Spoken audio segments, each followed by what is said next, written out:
Hello दोस्तो, आजच्या नवीन कथेमध्ये आपल्या सर्वांचं स्वागत आहे. आजच्या नवीन कथेचं नाव आहे तिच्या शांततेचं गूढ. ओंकारवाडी नावाच्या छोट्याशा गावात भिडे कुटुंब राहत होतं. सतीश भिडे, त्यांची पत्नी प्रज्ञा आणि त्यांची 2 मुलं. मोठा मुलगा रोहन आणि धाकटी मुलगी निहारिका. रोहन अगदी मनमिळावू, हसतमुख, गावात सर्वांच्या ओळखीचा. पण निहारिका, सगळे म्हणायचे, ही मुलगी फार हट्टी आहे, कुणाशी बोलत नाही, विचित्र वागते, घरच्यांनाही त्रास देत असेल.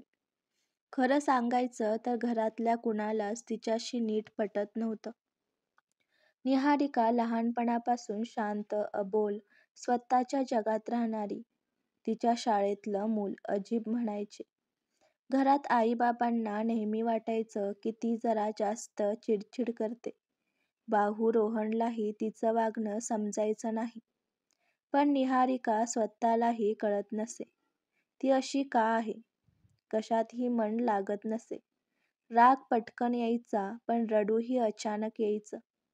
तिला स्वतःचं अस्तित्वच अस्पष्ट वाटायचं. तिच्या मनात कायम एक प्रश्न कुरतडत राहायचा. मी कुठेतरी वेगळी आहे का? मी इतकी अस्वस्थ का वाटते? निहारिकाला कधीच घरात पूर्णपणे आपलेपणा वाटला नाही. आई तिच्यावर नेहमी ओरडायची. किती वेळा सांगितलंय नीट बोला, लोकांशी मिसळा. वडील शांत असायचे, पण तिचं वागणं पाहून कधी कधी तेही नाराज दिसायचे. रोहन नेहमी म्हणायचा, निहा, तू अनावश्यक खूप रागावतेस, आमच्याशी बोल तरी. पण निहारिकाला शब्द सुचत नसत. तिलाच तिचं मन कळत नव्हतं, पण तर इतरांना काय कळणार? एके रात्री सगळे झोपल्यावर निहारिकाची झोप मोडली. पाणी प्यायला ती बाहेर आली. हॉलमधून हलका प्रकाश दिसत होता. तिने शांतपणे पाऊल टाकलं. आई बाबा बोलत होते आणि तिने पहिल्यांदा त्यांची अशी चर्चा ऐकली. प्रज्ञा हळू आवाजात म्हणत होती, सतीश, निहारिका दिवसेंदिवस बेचैन होत चालली आहे. तिच्या डोळ्यात एक वेगळाच त्रास दिसतो. कधी कधी वाटतं सत्य सांगावं तिला. सतीश दीर्घ श्वास घेत म्हणाले, नाही प्रज्ञा, तिच्या मनावर आणखी भार टाकणं योग्य नाही. आपण तिला जशी आपली मुलगी मांडली तशीच ठेवू. जगाला माहिती नसलं ते तरच बरं. निहारिकाचे हात थरथरले. मी आपली नसते? एकच वाक्य तिच्या कानात घुमत राहिलं. तिने डोळ्यात उभे राहिलेले अश्रू पुसले आणि परत खोलीत गेली. तिला रात्रभर झोप लागली नाही. काय विचार करावा, कशावर विश्वास ठेवावा, काही समजत नव्हतं. दुसऱ्या दिवशी रोहन कॉलेजला गेला होता.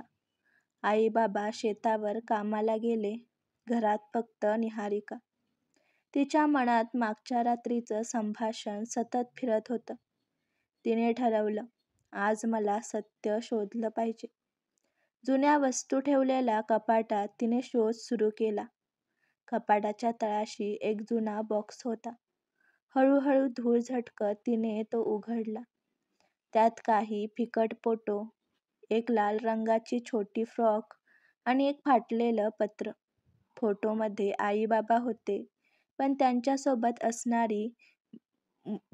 असणारं बाळ, मुलगी ती नव्हती.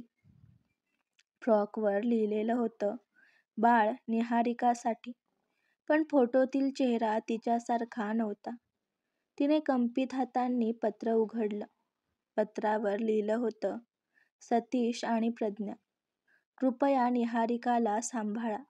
मी परिस्थितीने हरलेली आई आहे, पण माझं मूल जगावं म्हणून तुमच्याकडे सोडत आहे. तुमच्यावर पूर्ण विश्वास आहे.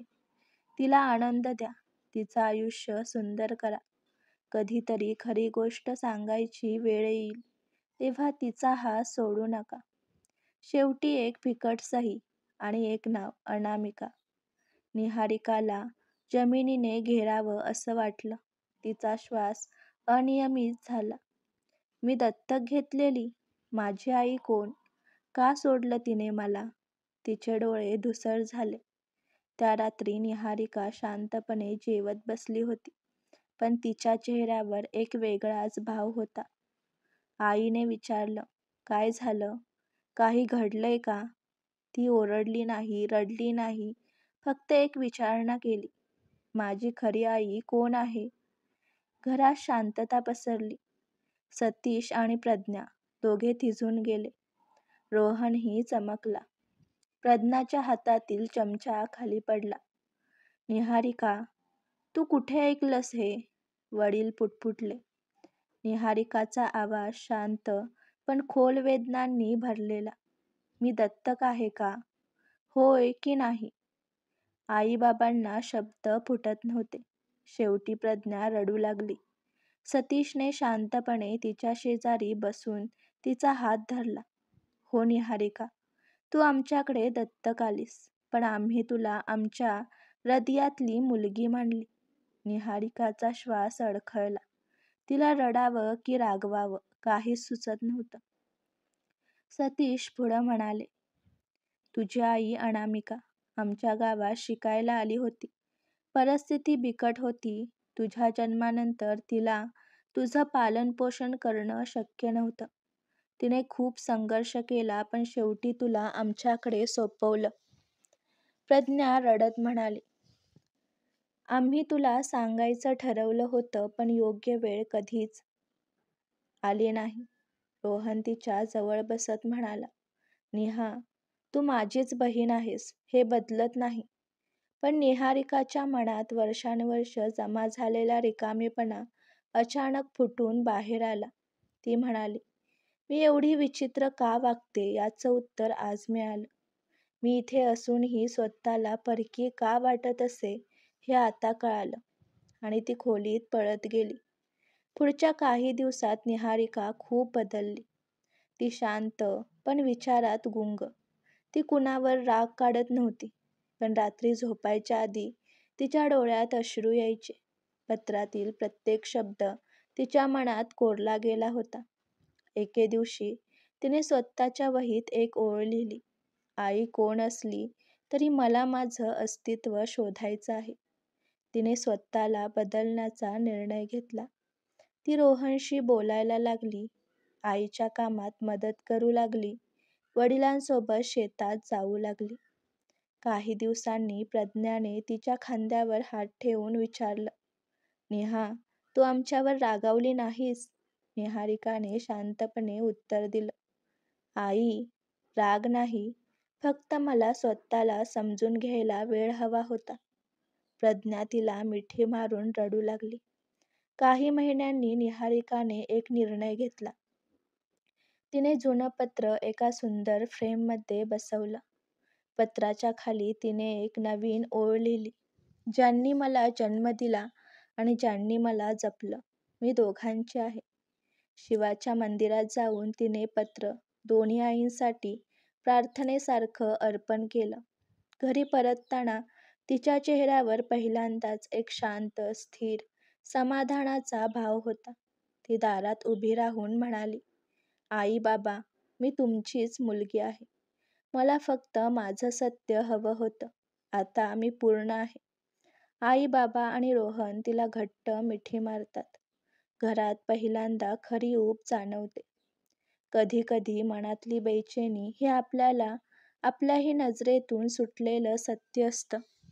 मुलांना सत्य सांगण्यात उशीर झाला तरी सांगणं महत्त्वाचं असतं. रक्ताच्या नात्यापेक्षा जपलेलं नातं मोठं असतं. आणि स्वतःला स्वीकारलं की मनाची तुटलेली तुकडी जुळते.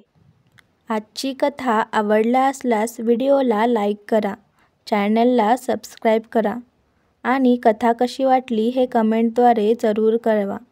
व्हिडिओ जास्तीत जास्त शेअर करा. धन्यवाद.